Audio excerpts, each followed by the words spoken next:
நற்செய்தி அறிவிப்பது என்பது நம் மீது சுமத்தப்பட்ட கடமையாக இருக்கிறது. நாம் ஒவ்வொருவரும் மறைபரப்பு பணியாளர்கள். நாம் ஒவ்வொருவரும் ஆண்டவர் பற்றிய நற்செய்தியை எடுத்துரைக்க கடமைப்பட்டு இருக்கிறோம் என்பதை நாம் மனதில் ஆழமாக பதிய வைத்துக் கொள்ள வேண்டும். அப்போ நமக்கு ஒரு கேள்வி எழலாம், நாம் எப்படி நற்செய்தியை பறைசாற்றுவது? முதல் காரியம், இன்னைக்கு நாம் நம்முடைய வாழ்க்கையால் நற்செய்தியை பறைசாற்றுகிறவர்களாக இருக்க வேண்டும். அதனால தான் புனித பிரான்சிஸ் அசிசியா சொல்லுவாரு, preach the gospel always, if necessary use the words. நீங்கள் நற்செய்தியை அறிவித்துக் கொண்டே இருங்கள், தேவைப்பட்டால் மட்டும் வார்த்தைகளை பயன்படுத்துங்கள். அதனுடைய அர்த்தம் என்ன? இன்னைக்கு உங்களுடைய வாழ்க்கை நற்செய்தியாக மாற வேண்டும்.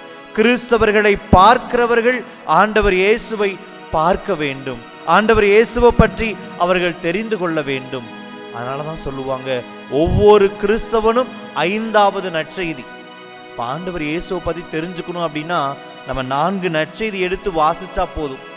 அப்போ அந்த 4 நற்செய்தியும் வாசிக்க முடியாதவர்கள் எப்படி இயேசுவை பற்றி தெரிந்து கொள்வார்கள்?